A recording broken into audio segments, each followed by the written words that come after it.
Alright, I think we're live. I have an Ethernet cable now, so it shouldn't drop out anymore. Just gonna wait for hopefully some people to come. We'll see.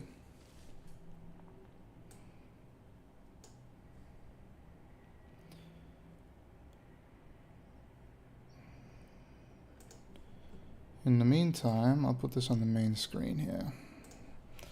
Just looking at the list of C23 features, seeing if there's something that's actually supported in MSVC, which is not much, and if I want to use it.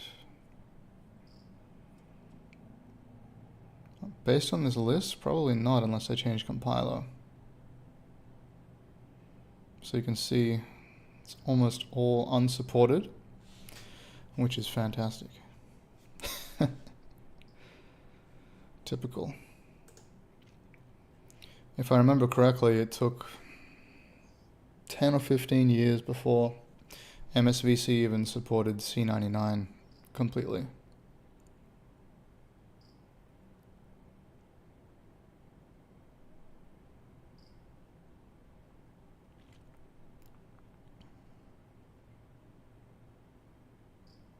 I thought there was something that I wanted in here, but maybe it was C11.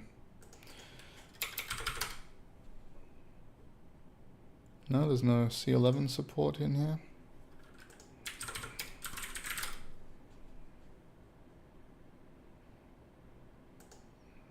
Or is it 17? Might be 17.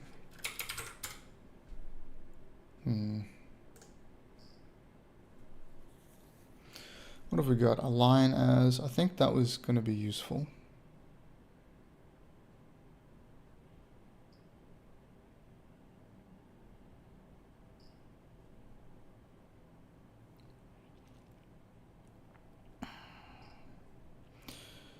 All right.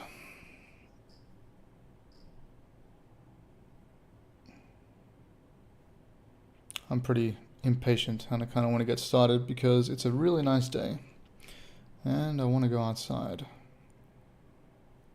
after this.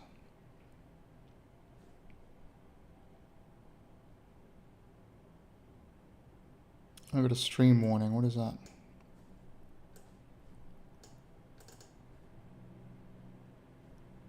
Stream's bitrate is lower than the recommended bitrate.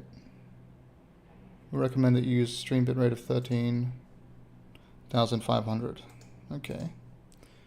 Is that something I need to do in OBS? It is.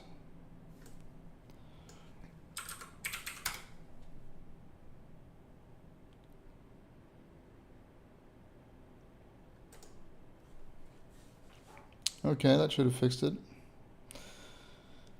Alright, let's have a look.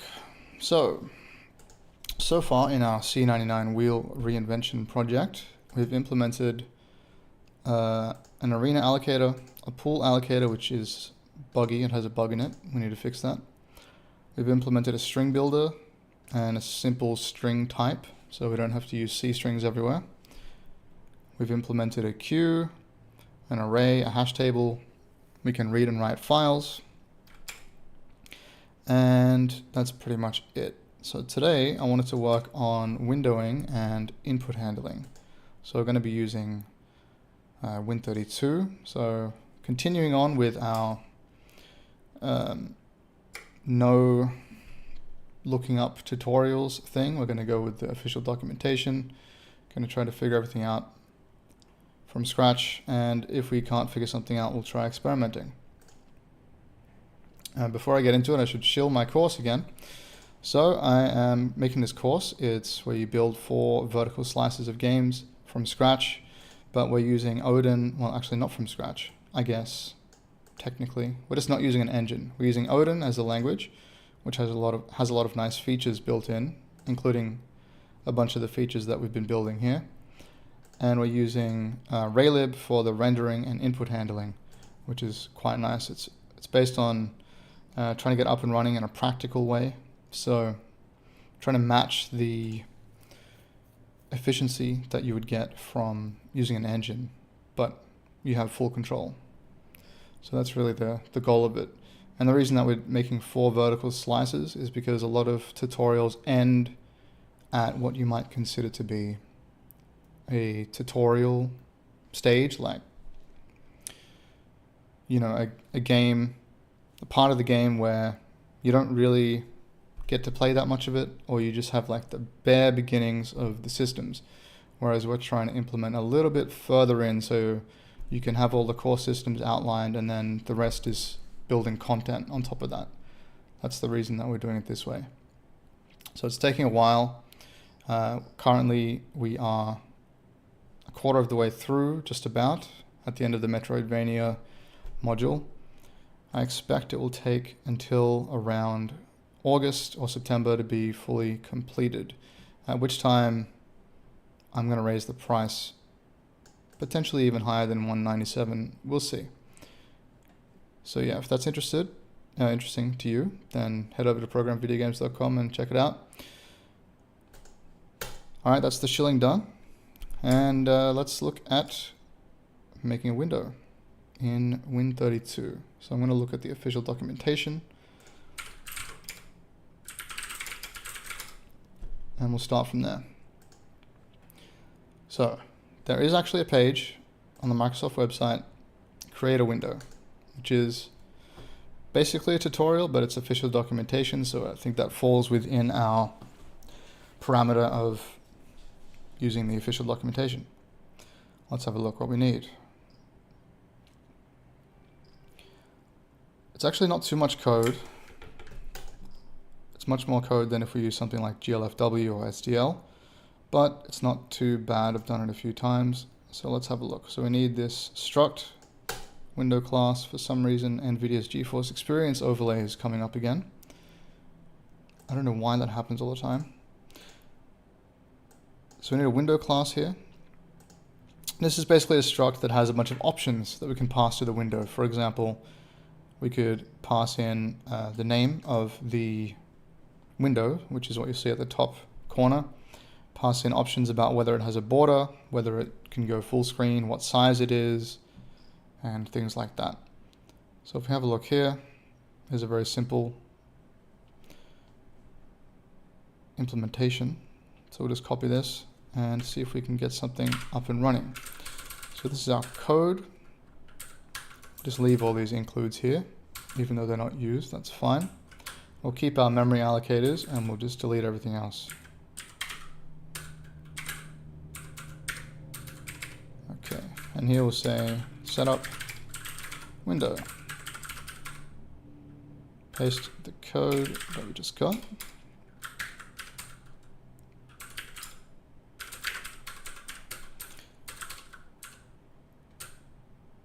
Okay. Now, we don't have a class name specified anywhere, so let's just make one. That's the wrong language, that's Odin. This needs to be what type? That's the wrong window, I'll just close that one. That's also the wrong window, we'll close that one. There we go. So class name needs to be a string of some kind. It needs to be a wide string. So we did actually create wide strings, I believe. Let's have a look. So we've got our strings here. We've got str8. We've got... Did we not do that here? Maybe it was in the OS layer. All right. Yes, we just used this method here. Multi-byte to wide character. So this just converts a regular string into a wide string.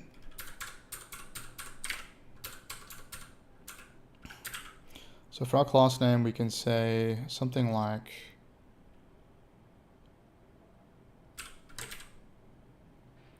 we don't have wchrt, do we? We do. No, we don't.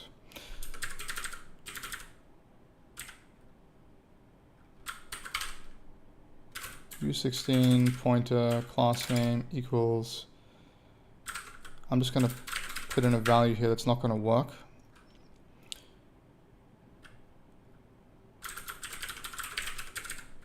Actually, this is not going to work at all. Okay, we'll just use a normal C string for now. I don't think it... What does that actually do? You know, I've never used the class name. Window class. Defines the type of window to create. Really? But this just says sample window class. So what does that actually mean? Oh, if we use that L, will that convert it? Unsigned short. Interesting. So unsigned short is U8.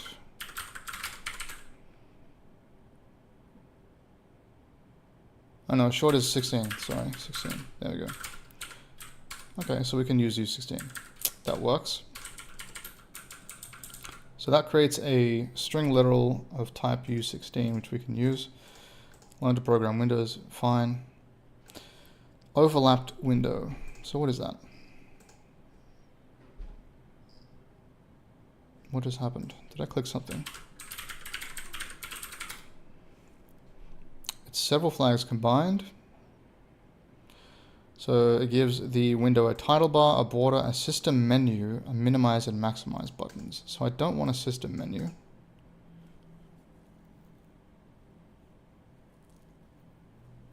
But we'll just see what it looks like first.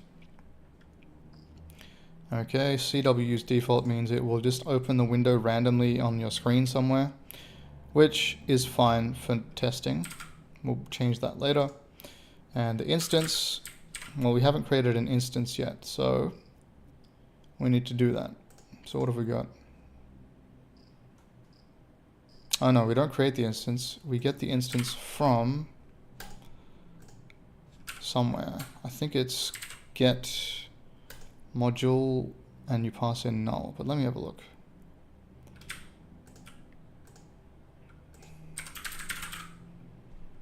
No, is it not get module? Yes, I want to search, thank you.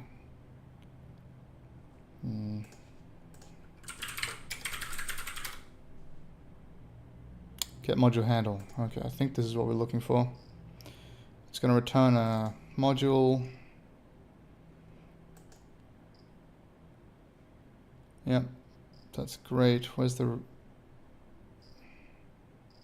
parameter? If the parameter is null, it will return the handle to the file used to create the calling process.exe file. Yeah, is that what we want? Get module handle. I'm pretty sure it is.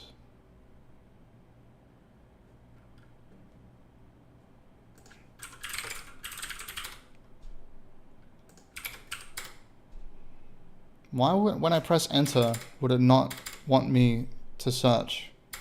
I'm pressing enter now, it just doesn't do anything unless you click this with your mouse. I don't understand what they're doing over there at Windows, Microsoft rather. It's very odd. Okay, I'm going to try get module A because I think that's correct. Get module. It wasn't get module.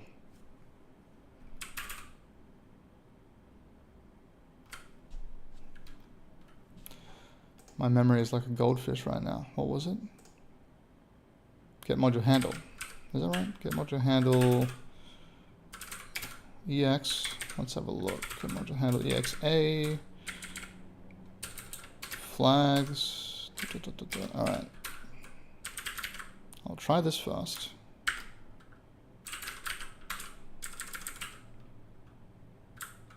Modules are handles, I think. Wait, what does it return? Handle, yeah.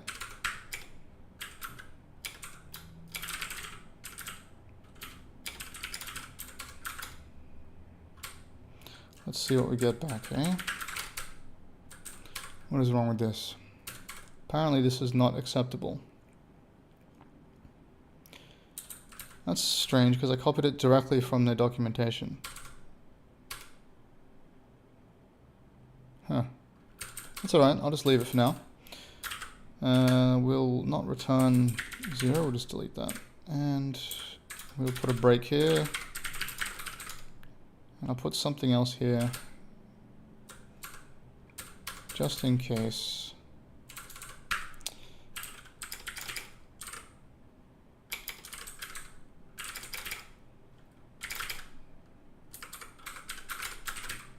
That's just so that when it breaks, it doesn't go out of scope and remove the stack in the debugger.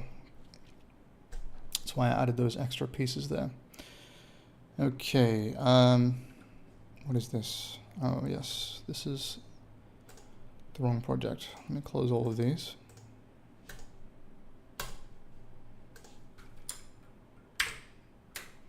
Alright, here we are. We've done our debug break. We've got a class name. Okay, that's null. That is not null, which is good. That's good. This is null though, which means we did not succeed. So let's think. Is it this instance?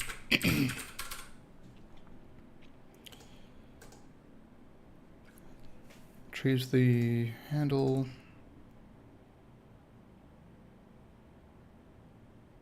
Is this the right function?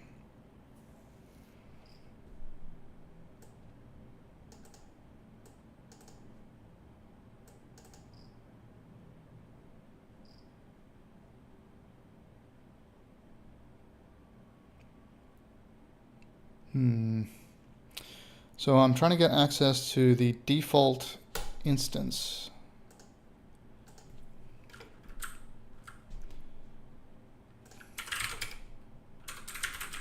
I'm gonna have to look it up.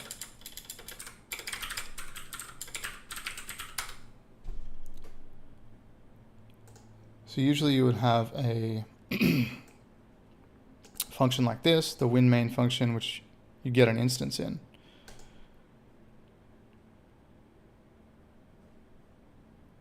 I suppose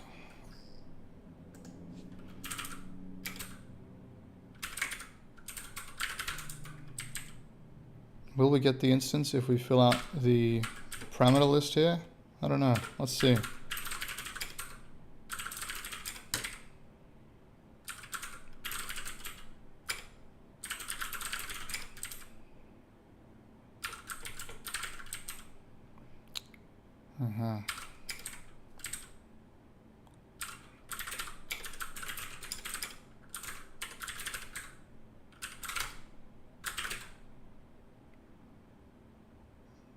Okay, we got a couple of warnings, but it compiled.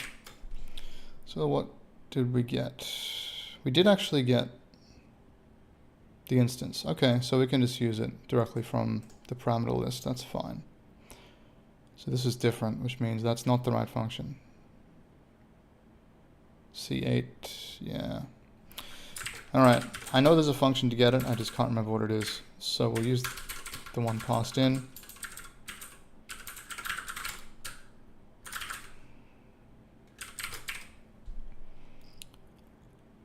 We'll fix those warnings soon. Let's just make sure everything works. That did not work again. Okay. Maybe the warnings are why they didn't work.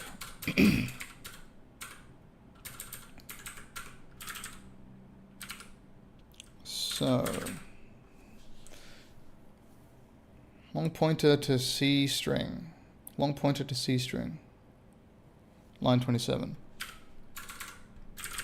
Okay. Apparently that's still not acceptable. Oh, that's interesting. So when I compile it, I don't get the warning, but in my LSP, I do get a warning. I think. Yeah. That's a different warning. That's fine. I could just make this a character pointer and it will be quiet. This one also shouldn't be wide. Okay, is that the problem? Okay, that's not the problem. We did not get our window because we didn't pass in the thing, which was in the documentation right here. at the top. Our window class. So we didn't actually make one. We need to do that first. So window class. Okay, and then what do we want?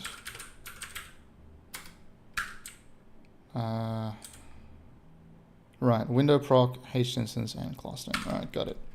So our window proc is going to be, I think there's a default one we can use. Is it call window proc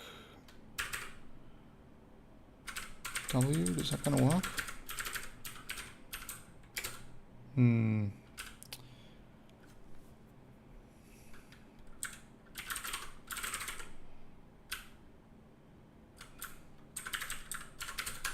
Def window proc maybe. Yeah, let me go to it. This is just a definition, but I'm pretty sure there's a default one.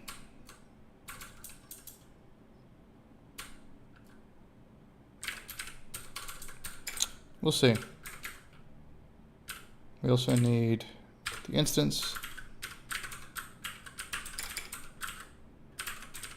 And we need the class name. Long pointer to 0C or C0 string, is that right? Hello, long pointer to string, I think it's string, and then 0 class name equals class name. We'll just move that up here. Okay, so we should need to register it as well. Register class. And does it return anything?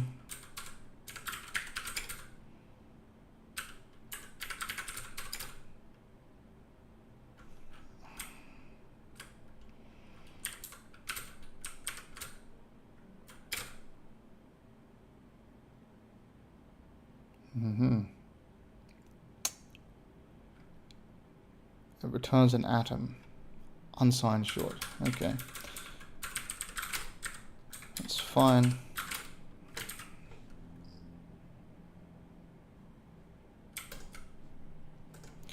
Register class. It's been superseded. You can still use register class, however, if you do not need to set the class small icon. Right, that's fine. We don't need to set the icon right now. So there's an atom, and if the function succeeds, then the return value uniquely identifies the class as being registered. And if it's 0, okay, so let's say assert register class not equal to 0. There we go.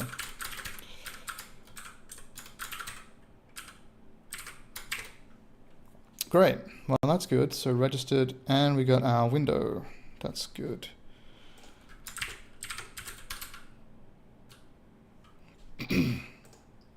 The formatting of this code is really doing my head in, but that's fine.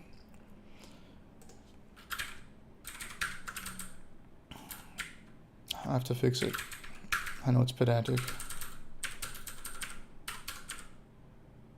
Sure, I'll leave the comments for now. Okay. What's next? I guess we should assert this one as well. The reason that I'm not asserting directly here is so we can keep track of the window, so we can pass it into other functions.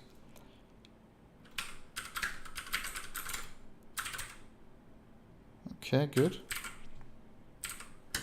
And then, oh, we need to show the window. That's good. So if we show the window here, what is this? NCMD show. Okay, I need to know what that is. A handle, and then controls how the window is to be shown.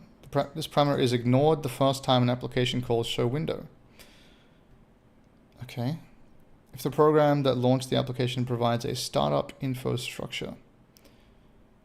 Oh, it's ignored if you provide a startup info structure. Okay, otherwise, the value should be the value obtained by the winMain function in its n command show parameter. In subsequent calls, this parameter can be one of the following values. Oh, I see. So you can call show window with hide, and it will hide the window. What? Okay. That's weird to me. I don't know why you wouldn't just have a function that's hide window and a function that's minimize window and a function that's restore window, but sure. Okay. I guess that's fine. So we'll put in our ncmd show, I believe. Is that?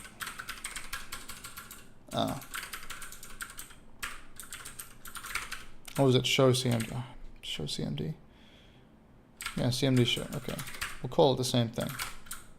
Great. Now if we run this, we should get a window, but it's not here.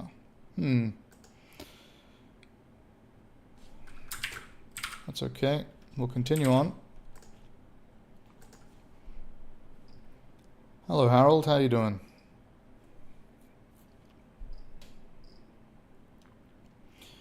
Congratulations, you've created a window. Well, you say that, but we haven't. I think we need to write a message loop so that the window can open and stay open. So let's have a look at this. A GUI application must respond to events from the user and from the operating system. So we're going to create a loop here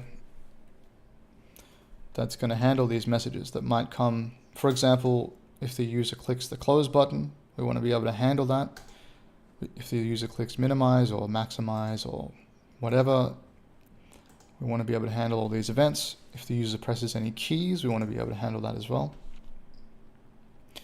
So let's have a look. So Windows uses a message passing model. Yada, yada, yada. Here's the important part down here. Actually, this might be important. For each thread that creates a window, the operating system creates a queue for window messages.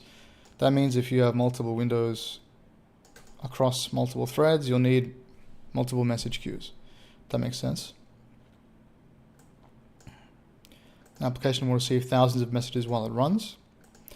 Every keystroke and every mouse click generates a message, etc., etc. So we're going to do something like this here. So we're going to define this message type.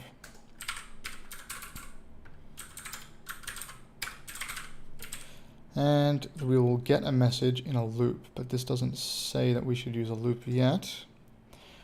This function removes the first message from the head of the queue. So basically we've got a queue of messages we've got to process every iteration, I guess, every tick. And then we're going to use this function, or actually probably a slightly different function that does a similar thing called peak message. And we're going to get the first message, do something with it, and then pop it off the queue. Actually, I think get message pops it off the queue, but we're going to use peak message to inspect the message first, and then do something, and then pop it off. I'm pretty sure that's what we'll end up with, but for now, let's have a look. Warning, don't actually write your loop this way. Okay, let's do it this way.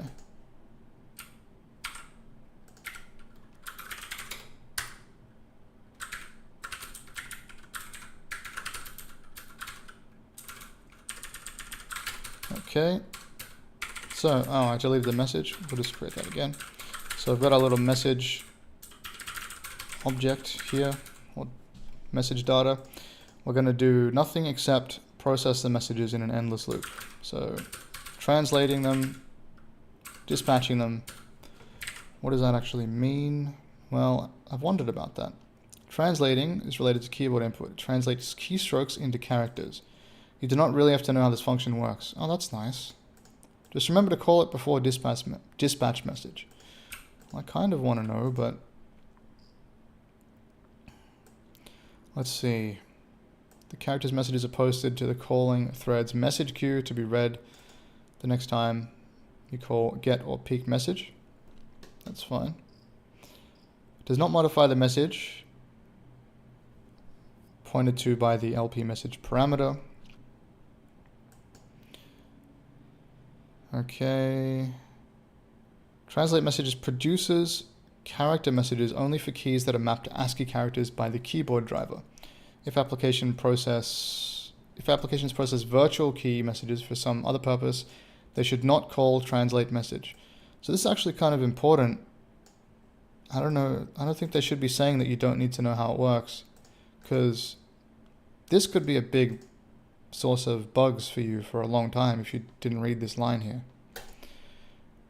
It's fine for me. I'm using a ASCII keyboard, so it should be fine. For instance, you should not call translate message if the translate accelerator function returns a non-zero value. Okay, well, we're not using that. I'm not going to look into that right now. Most applications use the main message loop for this. However, to permit the user to move and to select controls by using the keyboard, the application must call is dialog message. Okay, that's fine. We'll go back to our loop, and dispatch tells the operating system to call the window procedure of the window that is the target of the message.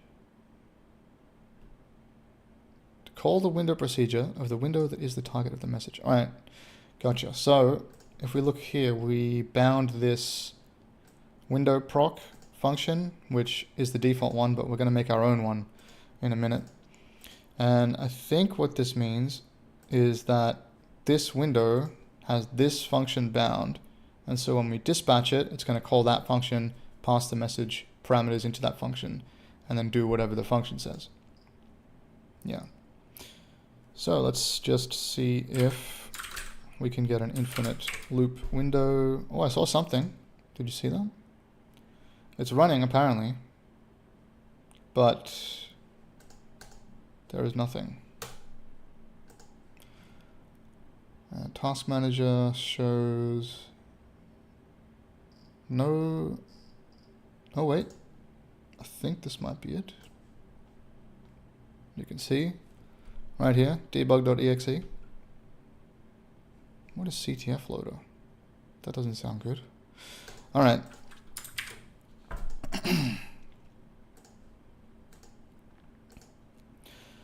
So we've got a window, but we can't see it, which is not ideal. So let's try this second loop that they say. So this one says this loop would never end. Normally get message returns a non-zero value. When you want to exit, you break out of the message loop and you call post quit message. So this one, while get message is greater than 0, then do this. Oh yeah, that's not going to make a difference to us, I don't think.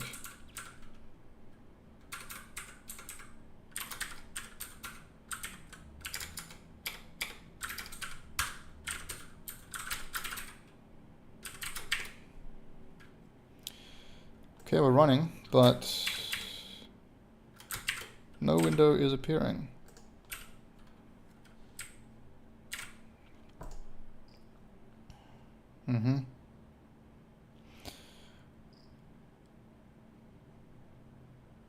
Interesting. I think we should have a window at this point. So there might be a bug in our code.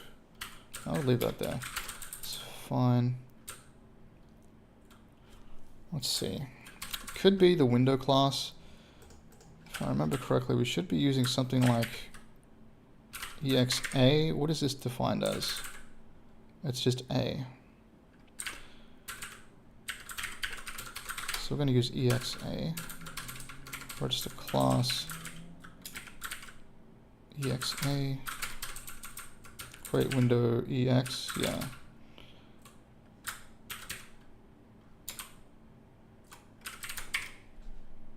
Oh no, that failed. So I've just broken it. Okay, let's have a look.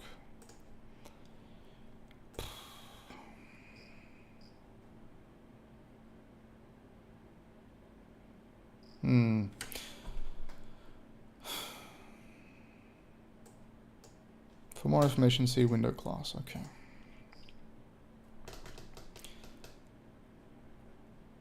So the structure is superseded by wind class EX. Okay. Used with register class EX. You can still use wind class and register class if you do not need to set the small icon. Okay. Well, we don't need to, so I guess that's fine. Did I just read that? I feel like I just read this.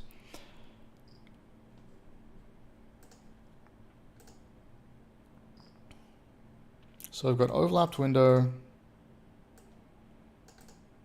Our class name is not a long pointer to a C string like theirs is, which is making me think there's something wrong with our code, right?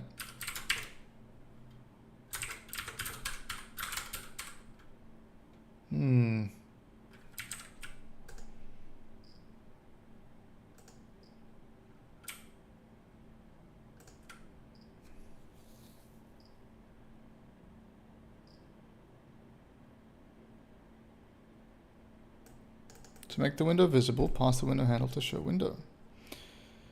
Yeah.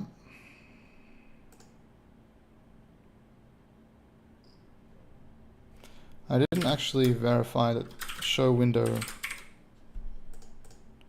that the end CMD show is a value. Let's stop. No, pause.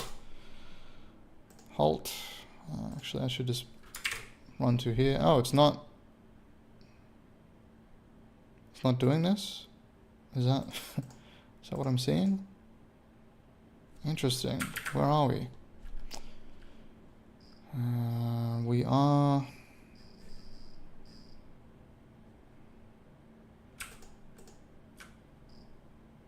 I don't know. And let me see the call stack. So we're in Win32 DLL somewhere. From... Okay, I can't even see where we are. That's not great. Okay, let's have a look. We'll step through this.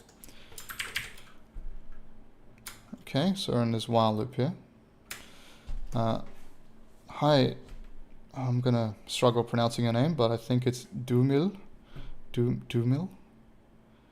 This is, no, this is not Remedy BG. This is the RAD debugger from Epic Games, or RAD Tools, which is owned by Epic Games now.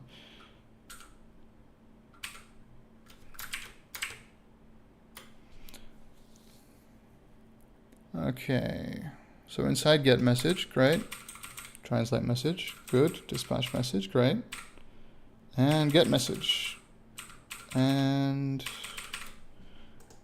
okay, we get stuck in here somewhere. That's weird. It is free, actually. Yes.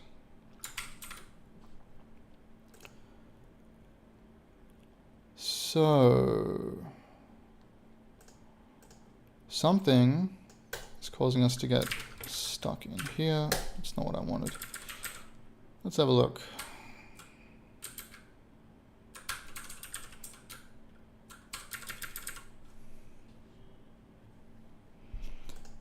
That's all correct.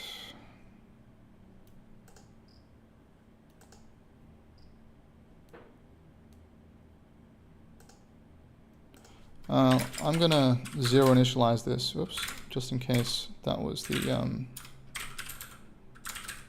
just in case that was a bug somehow. I mean, it shouldn't be, but you never know.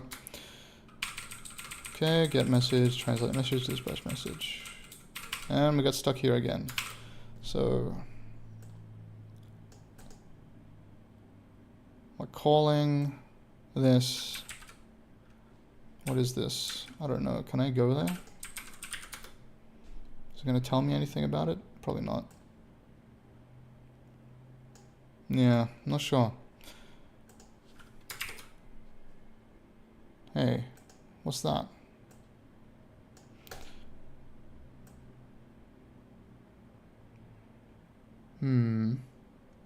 So running... oh! Am I stupid or what? That was my breakpoint? No, it wasn't my breakpoint. I'll turn the breakpoint off anyway.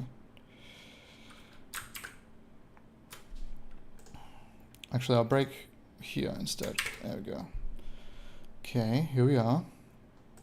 We've got our window. It's not 0, so I'm pretty sure it's not 0.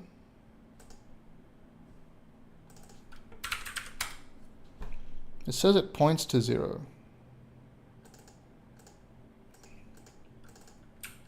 But this value is not 0. It's got some unused property. I don't know what that means. That's not going to be, that's not what we're looking for. I should grab this as an array. Oops. No?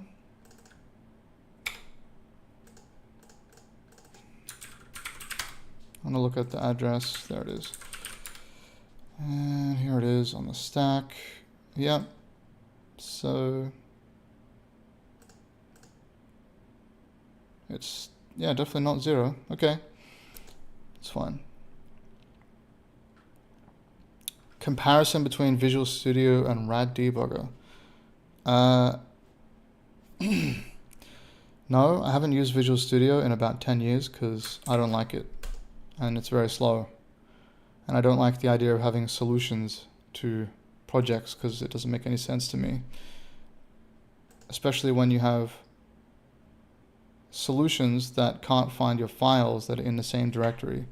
It's just not how I like to work. So comparison, I guess the best comparison I could make would be,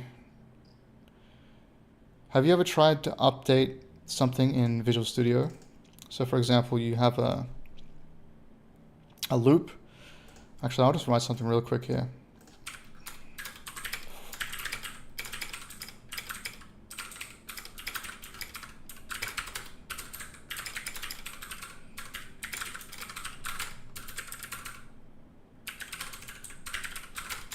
Okay, pointless loop, but let's have a look. I'll show you what I'm talking about. Okay, so if you run to this code in Visual Studio, as far as I know, and you put the XX and I, whatever variables down here in the watch window, no, I is not available yet, and then you step through, so you can see it updates instantly. And actually, if I hold the button down,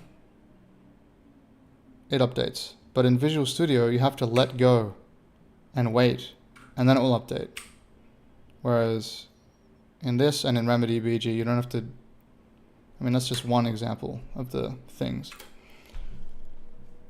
But aside from that, I don't know really too much about Visual Studio. Yeah, you're right, it is good, but it should be expected that your debugger just updates instantly. There's no reason for it to be slow. Microsoft doesn't seem to understand that though. They make software that is getting slower and slower over time, and they can't even conceive of the idea of having sub 1 second load times, for example. Oh yeah, that's one other thing. Let me close this. Okay, I'm totally closing the program, opening the program, running the program. Do you see how fast that was?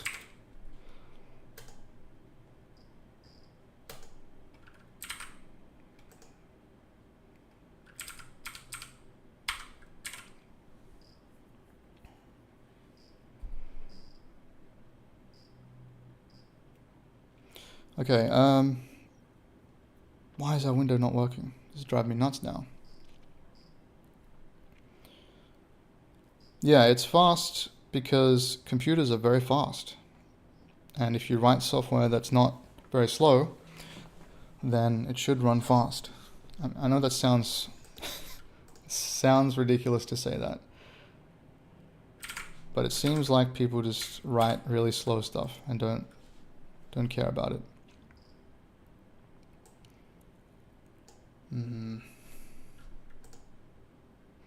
HWND is a type def to the handle type, another type def to a void pointer. So from the fact that you didn't hit the assert, the HWND might not be the problem. Yeah, I agree, Sandwall. I think that's right. So we got the window, but why are we not showing the window? So it's got to be perhaps something to do with the message loop here. we shouldn't need a message loop to show a window. It should just show, and then actually what happens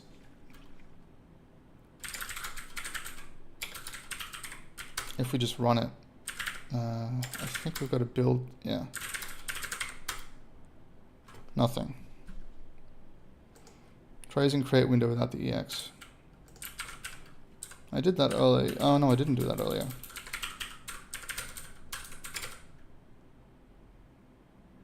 Oh, I see. So this is alias to create window exa. Oh, create window A. All right.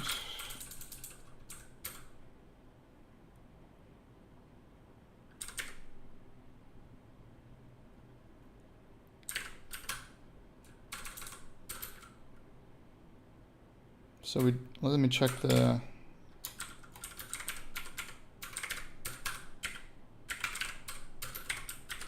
So we got the class name.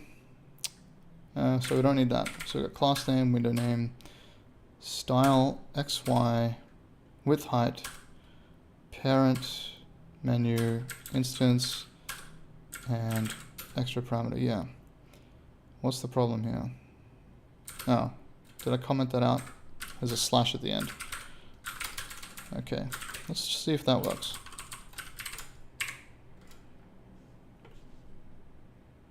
Now, where's my breakpoint? Just delete that. Okay, apparently our window is running. I mean, our program is running. Still no window showing though. What happens if we look at show window? I already have it open. And we want to show it. So that's 5, SW show.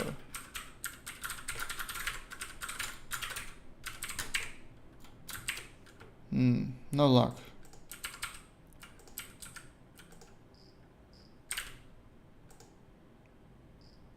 You know, I've done this like 10 times. But for some reason it's not working this time. Here's the complete code to create a window. Remember, window proc is still just a forward declaration of a function.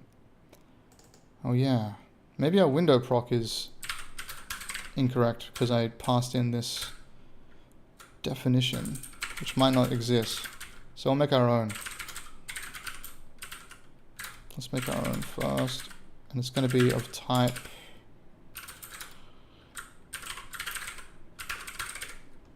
something like this.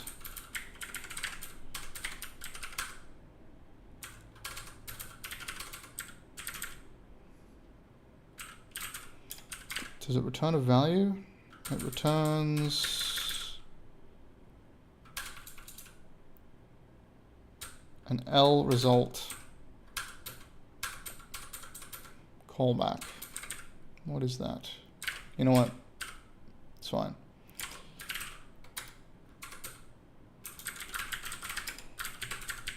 I'll use this for now. So we need a window proc with some parameters in here. So HWND is going to be our window handle. That's funny. I don't like that.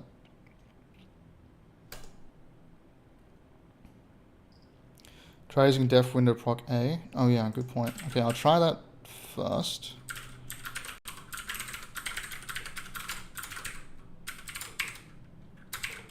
Okay, no, I'll just try making one because I know definitely if we make one that, well, we're going to need to make one anyway, eventually.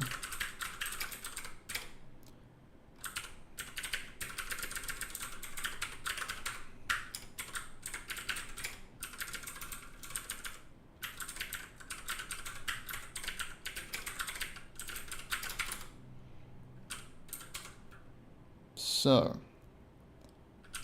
our window callback is going to look like, is it a switch on the message, case, message, no, WM destroy, is that right?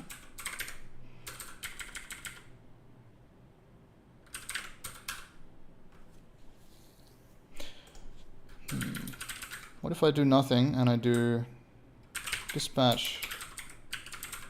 Actually, I want to look it up. Writing the window procedure. So we need this one. Window proc, yada yada yada. Okay, switch on the message, etc.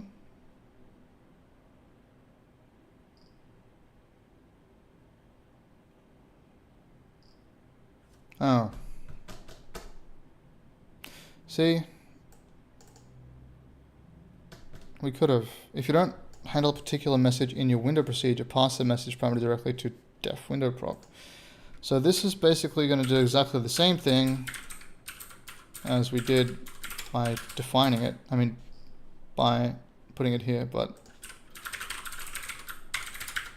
And then we just pass the parameters in.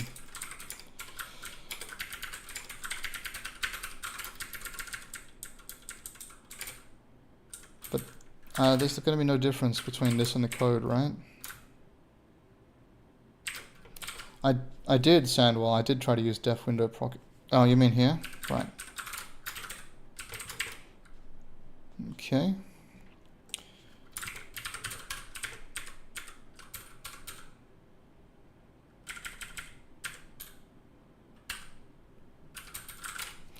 What am I going to make?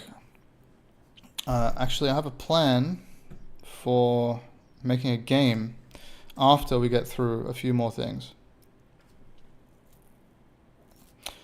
Oh, you sent that a while ago? Oh, I think I just... Maybe I read it again. Yeah, my bad. Sorry about that. The plan for the meantime is to finish a bunch of these things.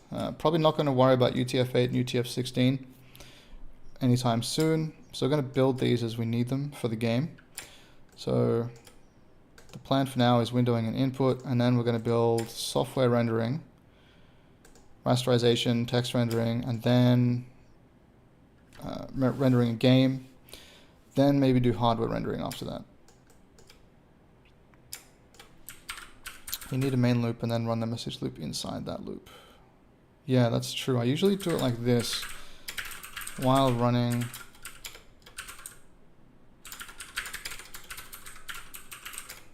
Running equals true. And then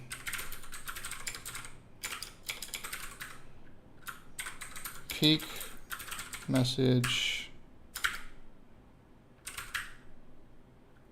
Everything's A, right? So I'm going to use A. Peak message A. I can't remember what these values are. I think they're 0. This is WM. No, this is... What is this? Remove message.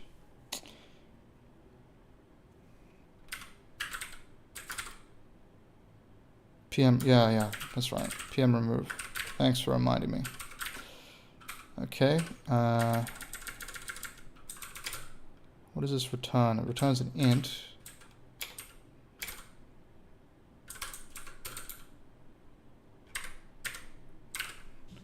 Hang on, let me look it up.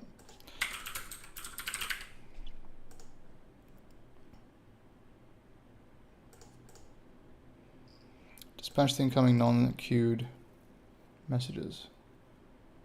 Non-queued. Checks the thread message queue for a posted message and retrieves message if any exist. Okay, returns Boolean if available. If no message is available, returns 0. So if we say if peak message A, then do something.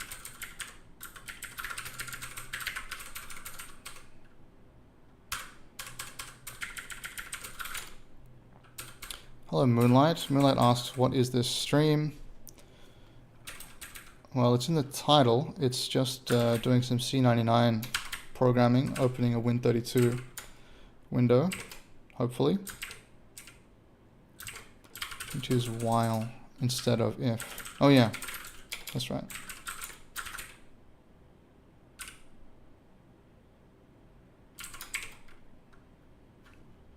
Where are we? Let's have a look. Can I break in here? Nope. Which means we're getting stuck somewhere again. In dispatch message, I think, somewhere.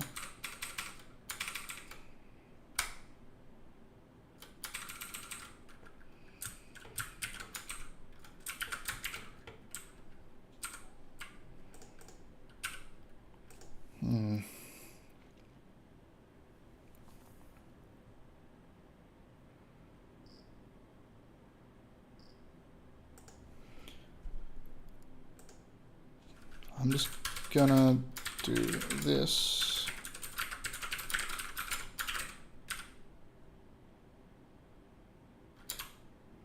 Oh, did it say that? Maybe I had the exe open. So that's interesting.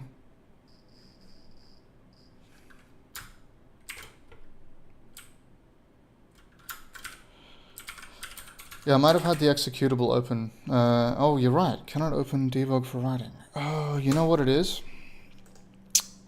I gotta find it in Task Manager. So,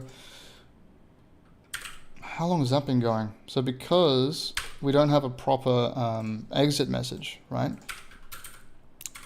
We don't have a proper close function. We're not calling exit process. I think it might be. There's no cleanup. So the executable has stayed open, which means that all this time, when we've been changing stuff, you can see we just opened the window. We probably haven't been writing it. So Sandwall, thank you for pointing that out.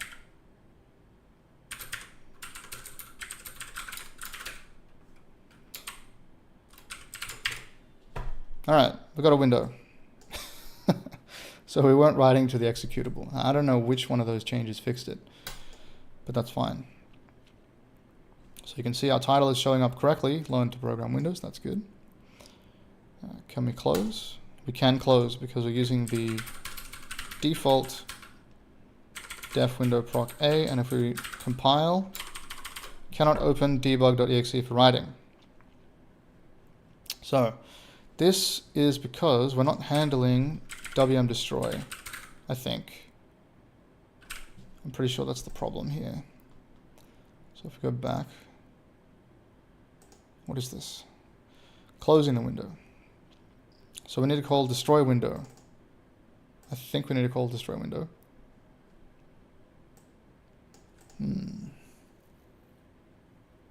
Or is it post quit message? It could be post quit message. Let's try that first. But wait, what does post quit message do? It puts a quit message on the message queue.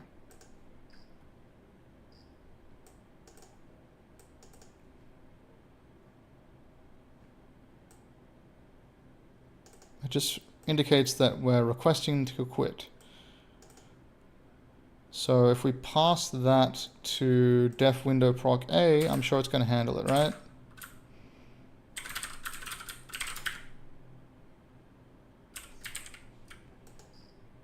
Post quit message.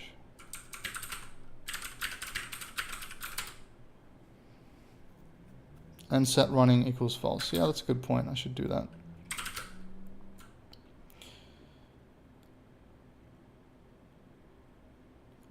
I guess I should make running a global variable for now.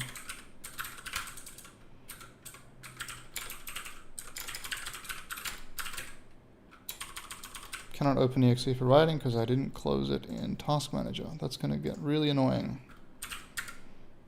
Hopefully we can fix it with this.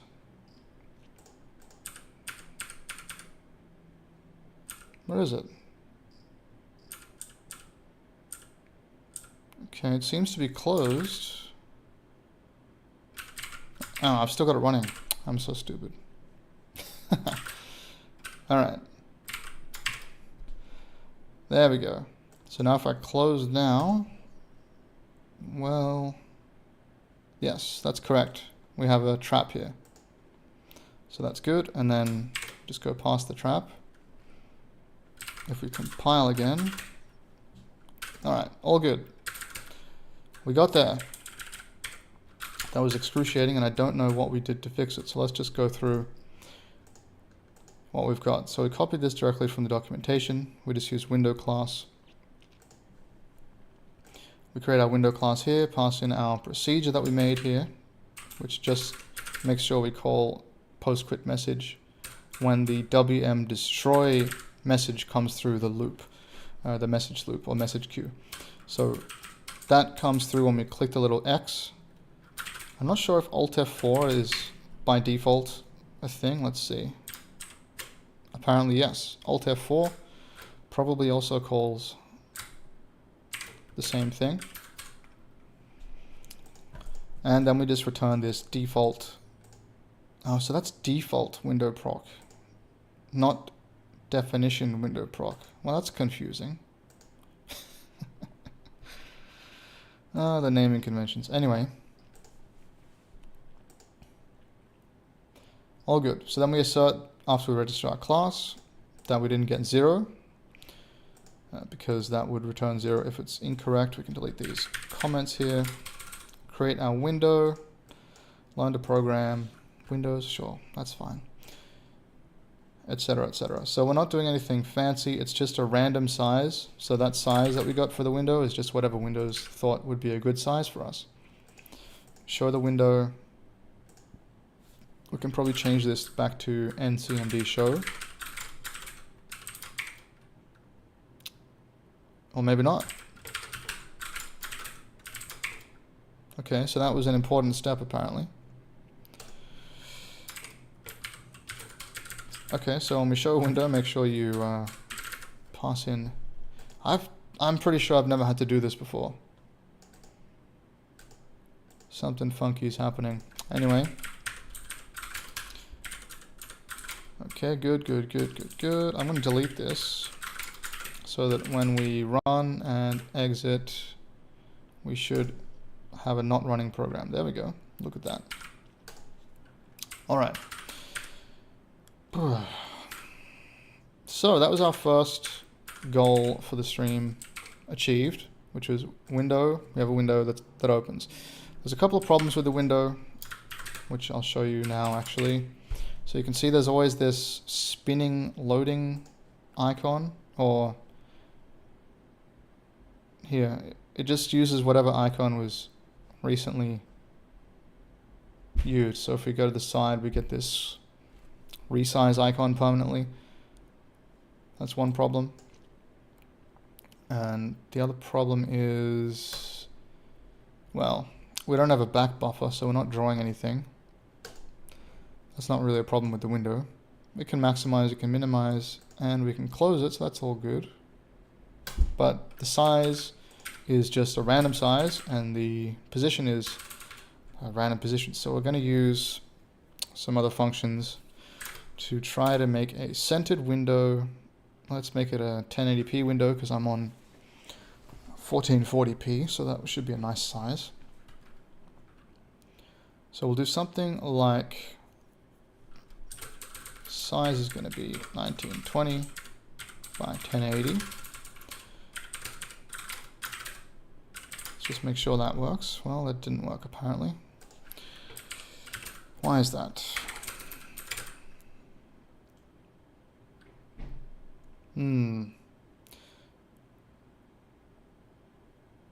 Okay.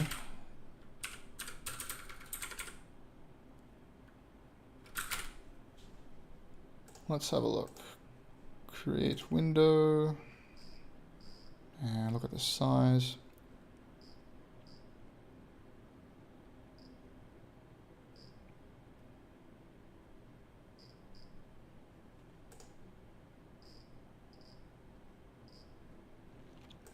So it's an integer.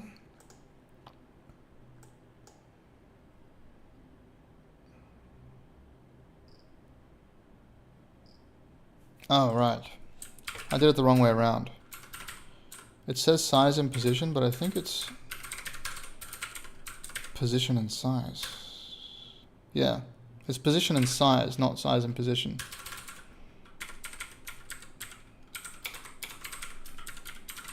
Nice one. Nice comment there, very confusing.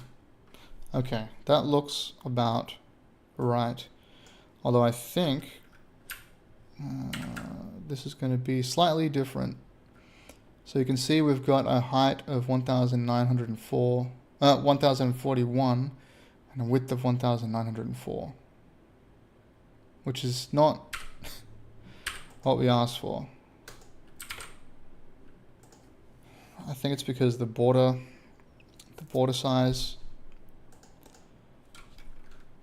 and something else. Yeah, I don't know. That's gonna have to do for right now. I don't really care about that right now. We'll fix it later. Let's get on to the other part, which is input handling. So we need to actually handle some kind of input here that makes sense. So I believe there is a WM key down. So we want to handle this case. Input key down. We'll just make a function, I guess. We've got to pass in some things. Actually, do I want to get complicated about this? Maybe not. How long has the stream been going for? Just over an hour. Well, the nice weather seems to have gone now. That sucks. I wanted to go outside.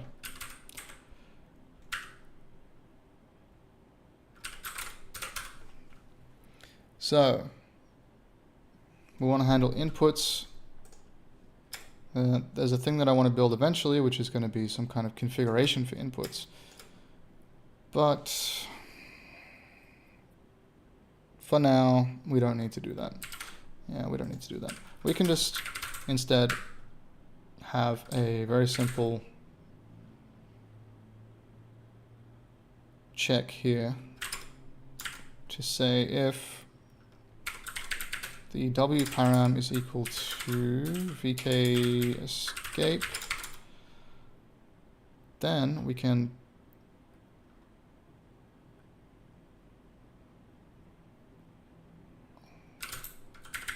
could just do the same thing and post a quit message. I think that'll work. Yeah, that works. That's just easier for my ergonomics. And we can handle any other keys we want in here. We can make a switch even. But for now, we don't need to do that. So let's have a look. So we can handle input. We don't have any sophisticated input handling. Perhaps we'll make some state-like.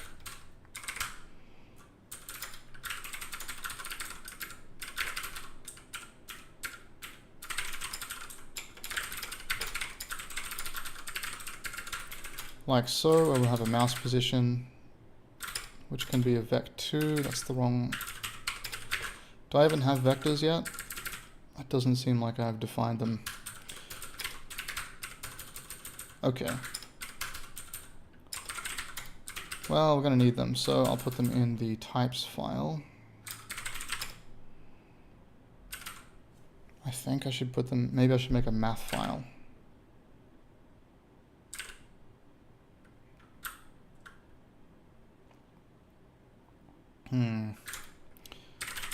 They're so ubiquitous though.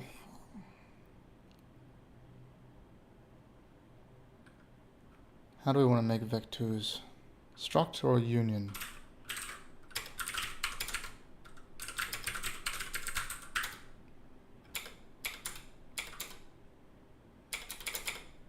Oh, that's annoying. The indentation in this file is only 2 for some reason.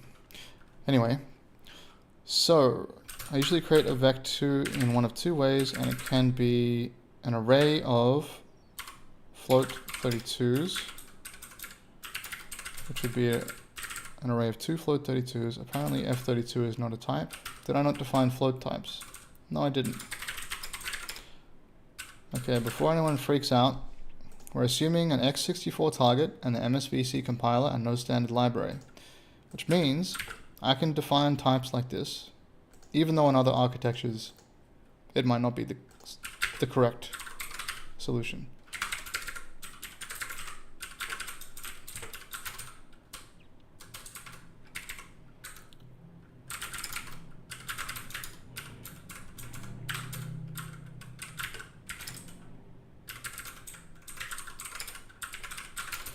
Okay, so this allows us to access a vector2 as either an array of two float32s or by an x and a y property, which I think is quite handy.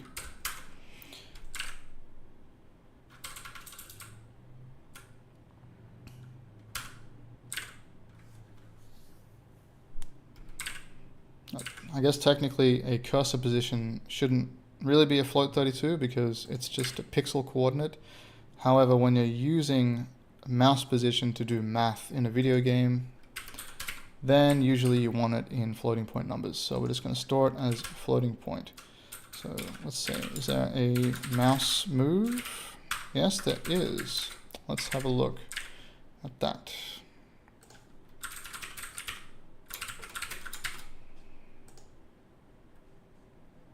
WM mouse move message. So what do we get? If the mouse is not captured, the message is posted to the window that contains the cursor. Otherwise, the message is posted to the window that has captured the mouse. Okay.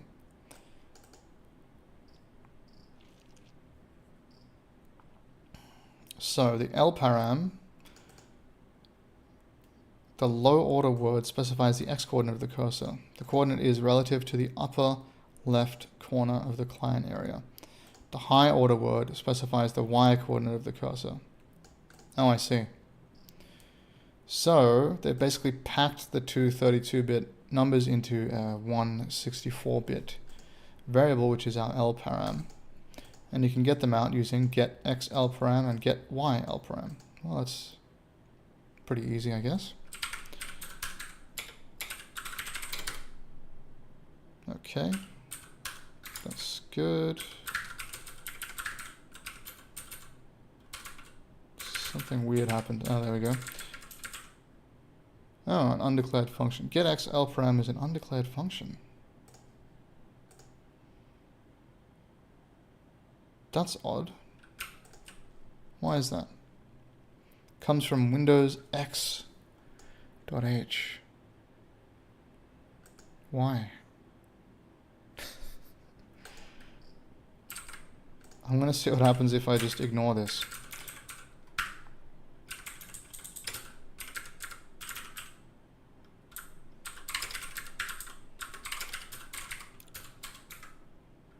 So we'll store them in our input state, which I'm just going to make as a global variable for now.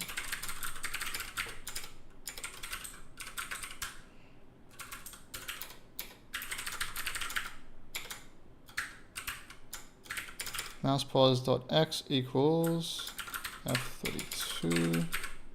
Oh yeah, we'll use cast to make it explicit. f32 ypos. Okay, this is complaining. Is it going to keep complaining? It is going to keep complaining. Okay, we've got a couple of problems here. So, unresolved symbol FLT used. That's because we're not using standard library. So I've got to do something here. Is it an int? I think it might be an int. I think we don't have to care about this. We just have to define it somewhere. So I'm just going to define it and see what happens. Get x L param, get y L param. It's unresolved. So we actually need to include Windows X, which don't think I've ever used that before. Okay, that's great. We don't actually know what the values are. So let's break out. Actually, we'll continue. I'm just going to put stop. No, we never get to there apparently, or there. Why can I never break here? Maybe I can break in here. Here we go. I'll break in here. There we go. Great. So what is our mouse position right now? It's 9-2. That's great. Was I near that side? Top left corner. Let's see.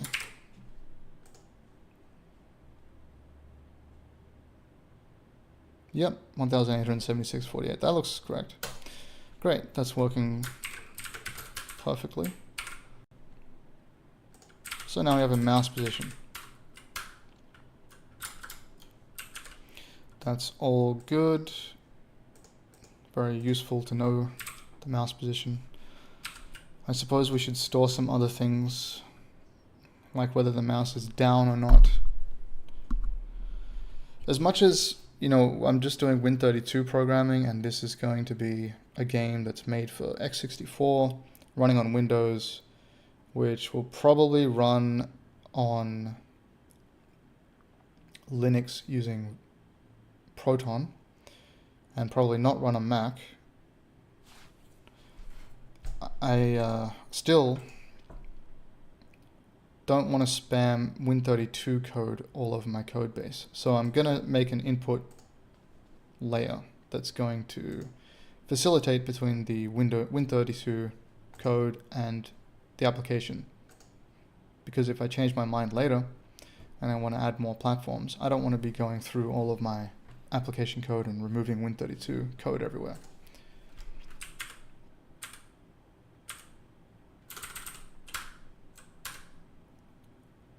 So that's why I'm storing the mouse position here instead of just using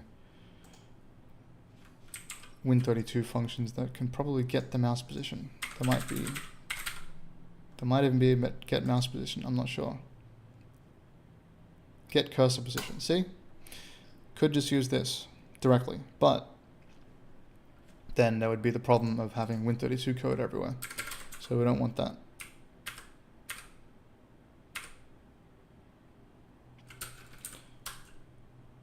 Okay, should we just handle this now? I want to center the window. So we need to basically get the width of the monitor and then divide it by 2 to get the center, or the width and the height to get the middle point. Then get the width of the window, which should be this, but is not this for some reason. And divide those by 2 and subtract, or add them together and subtract and divide them by 2 afterwards. Either way.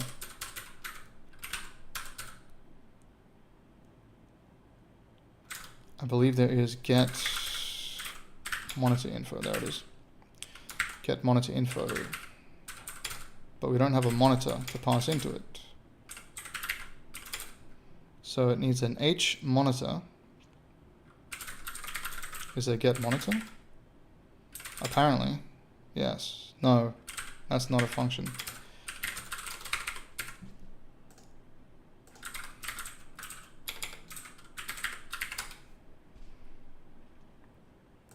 Why when I... You'd think when you press enter in a search box you want it to search, right? You'd think that. Drives me crazy. Okay. What have we got? Following functions used to get information from a monitor and to change a monitor settings. Monitor configuration functions are categorized into high-level functions, low-level functions, and enumeration functions. Okay.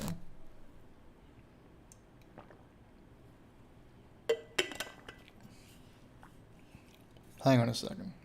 Are you telling me I can write a program that can set the brightness of your monitor? Is this how Flux works with the color temperature?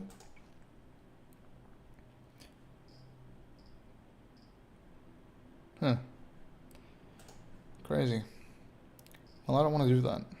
But I do want to get the dimensions. Is there anything about dimensions? No.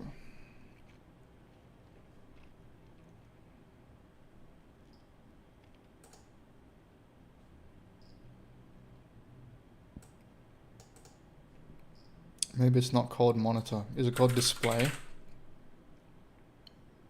Get monitor display area position? Get monitor display area size. That sounds... The physical monitor configuration.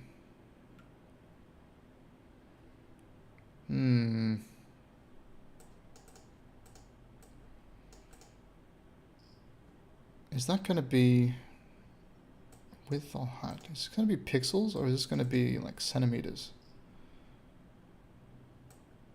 I don't think this is the right thing.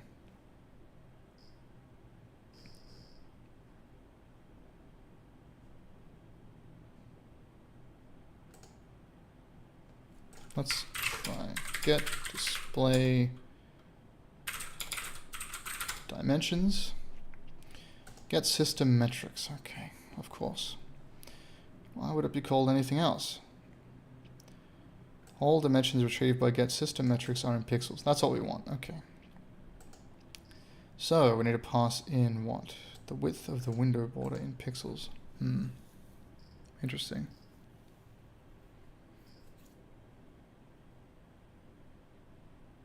Is it CX full screen? Maybe.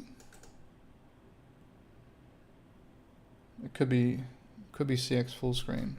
Yeah.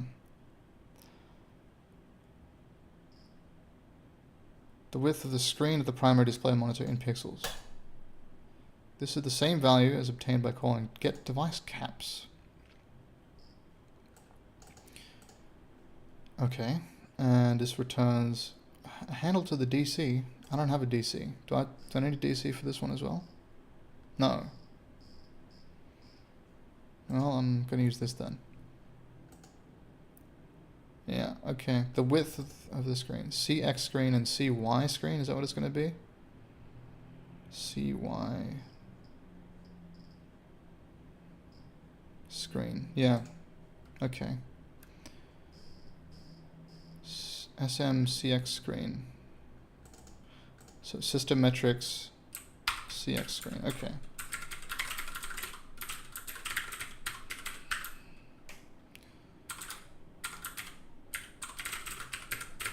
Okay, this should give us the width of the monitor. So or screen, I guess. Screen width. I don't have to specify that it's in pixels. We all know it's in pixels. Okay, now I think we can move the screen, the window rather. So our window position should be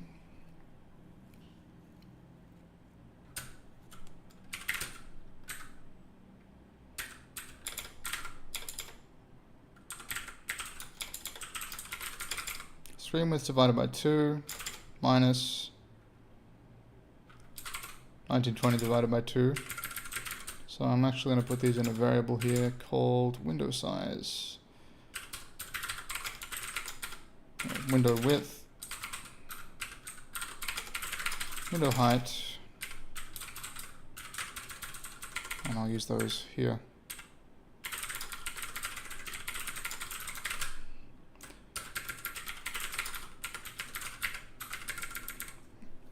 And I need to actually put this into a variable, so this is going to be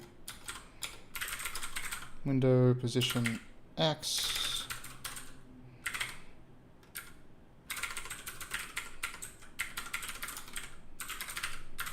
window position Y, and then set window, nope, that's not what it is. We've got, I'm sure there's a function here, but maybe we could just do this before we create the window. I'm not sure if this is going to work. It might work.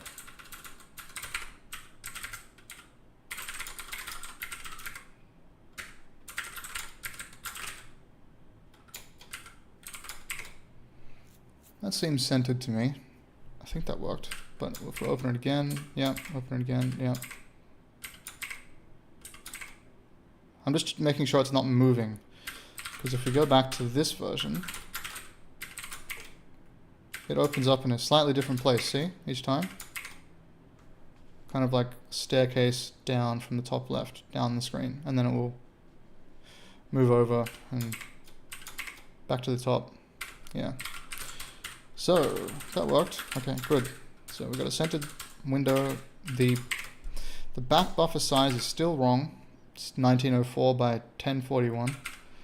So I want to look into that. Why don't we just do that now? So if we go back to creating a window, or whatever it was,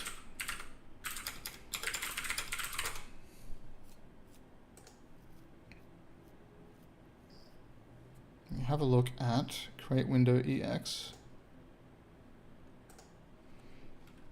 I'm just going to close these. Okay. So we've got our X and our Y, that's fine, but the width and height. So it's the window's width in screen coordinates. Okay. Am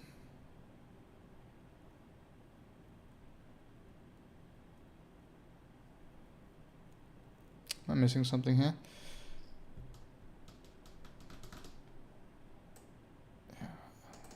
For overlapped windows, n height is the window's height in screen coordinates. So I think I don't want an overlapped window. Or I want to change this window style to something else. So let's have a look at the window style parameter.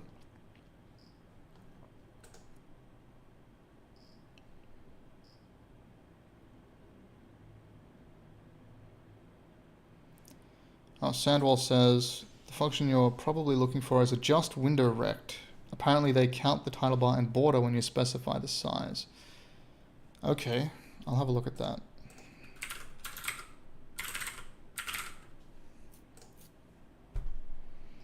Calculate the required size of the window rectangle based on the desired client rectangle size. The window rectangle can then be passed to create window. Okay, yeah, I think you're right. So we've got to pre-calculate the size that we want plus whatever Windows adds to it, right? Why would they make it that way? I'm sure there's a very logical reason.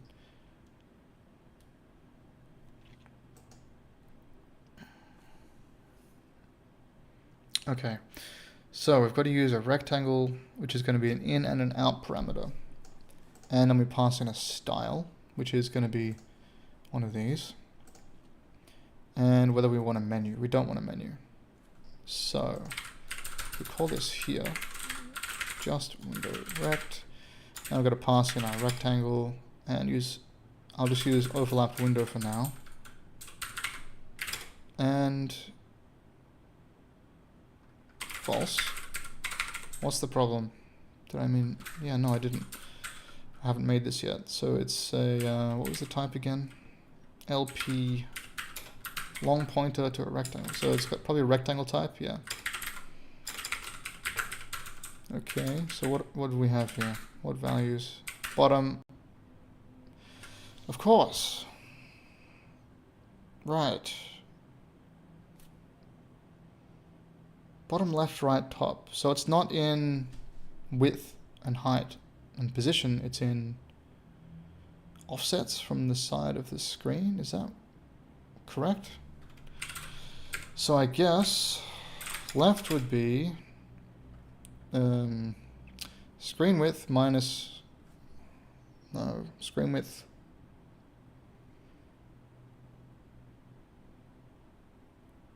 minus window width would give us what? Screen width minus window width times 0.5, yeah. Well, divided by 2, I think.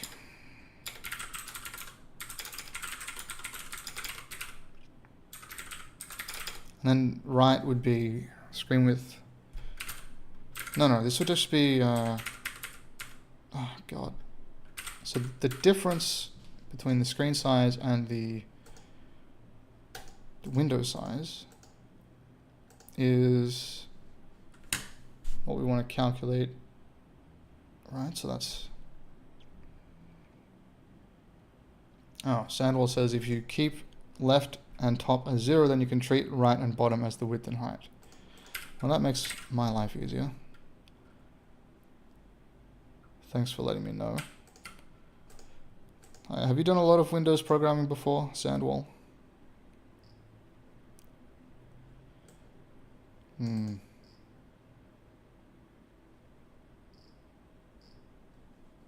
Well, it doesn't say that, but I will trust you. We'll try it out.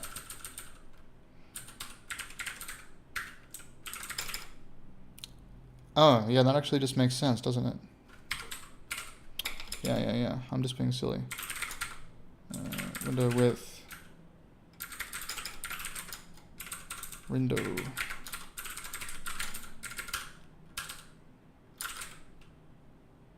Okay. So we got our rectangle and we need to pass it into here, I guess. So rect.top, rect.left.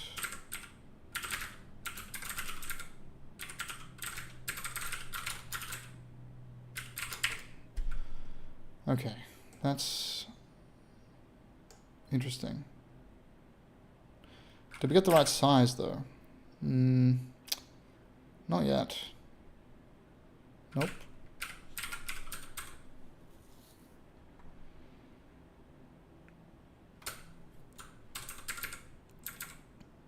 Maybe because of this. Let me have a look at this. Overlapped. The window is an overlapped window. Yeah, thank you. Window edge, client edge. So window edge. The window has a border with a raised edge. Okay.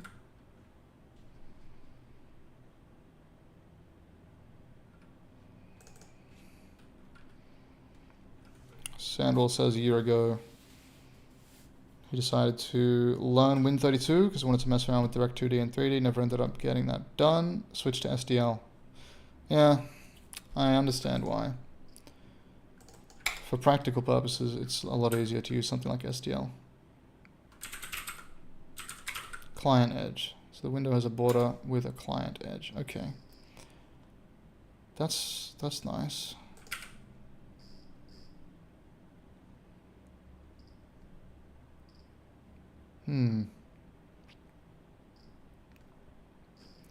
What if I pass in 0? What's going to happen?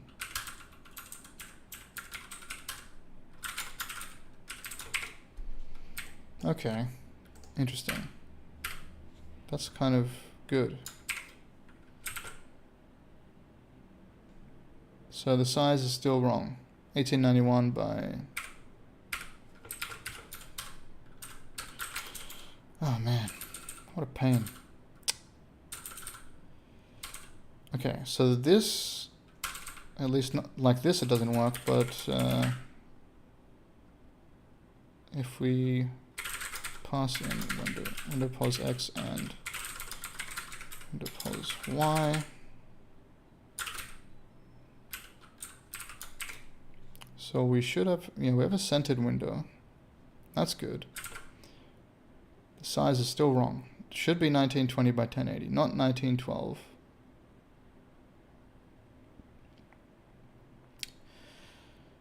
By 1049.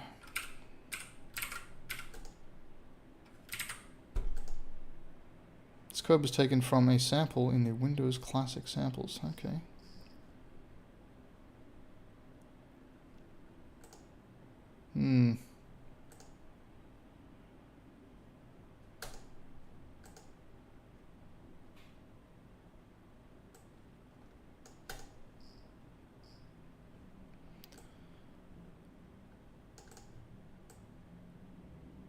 Oh, so the client rectangle, yeah, so this is for the client rectangle.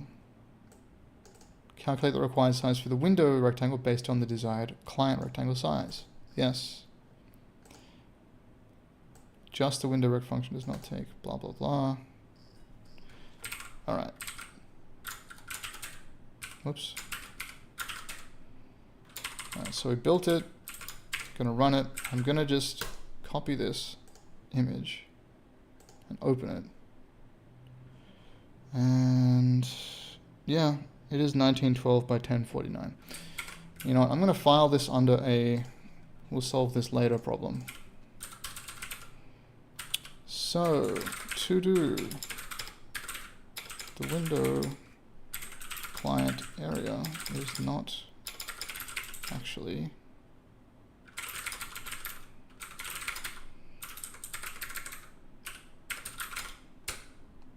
that's fine.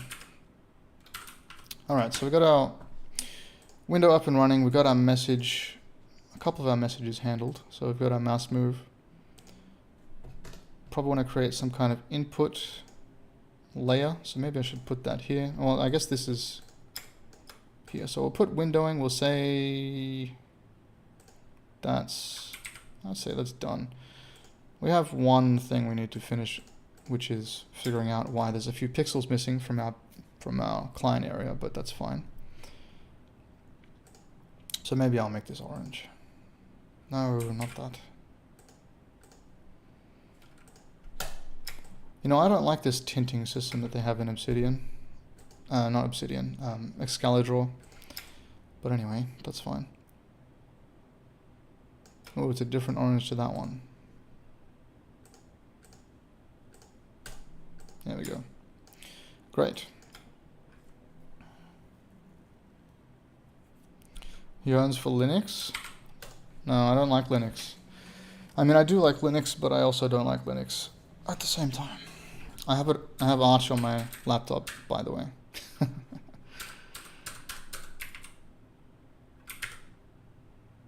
For code editors, though, I just want a code editor that's fast and has useful things like, for example, if I'm on this register class line here and I want to move down to this WS overlapped, you know, I could use my mouse, but I don't want to do that because I've got RSI, so I don't like using my mouse. So I'd rather just press GW, BO, and now I'm down here. Stuff like that is really handy. Also, you know, you might want to rename a bunch of variables that are all in a line like this. You might want to add things like that. It's the little things that I enjoy in my editor.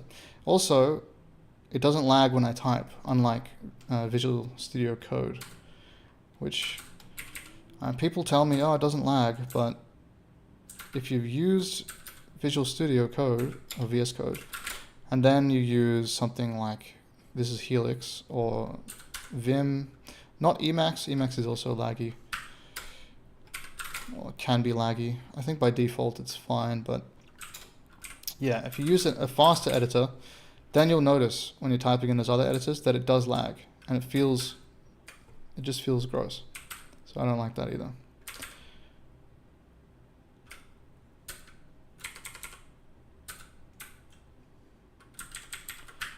Oh, I was responding to a fucking clown saying that I yearn for Linux, by the way. That's his name. I'm not calling him a fucking clown.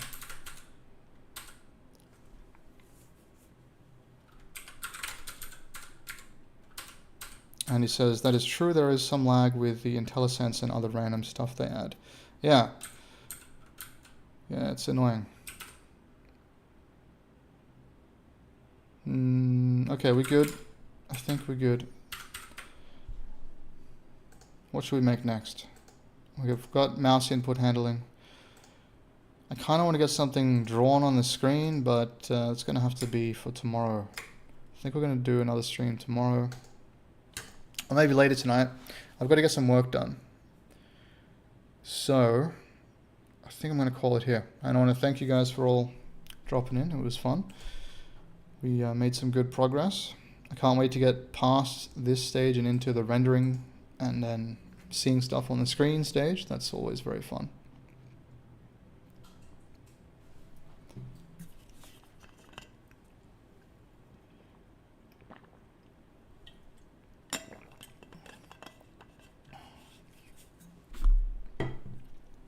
So, I wish you a very good day, and I'll catch you next time.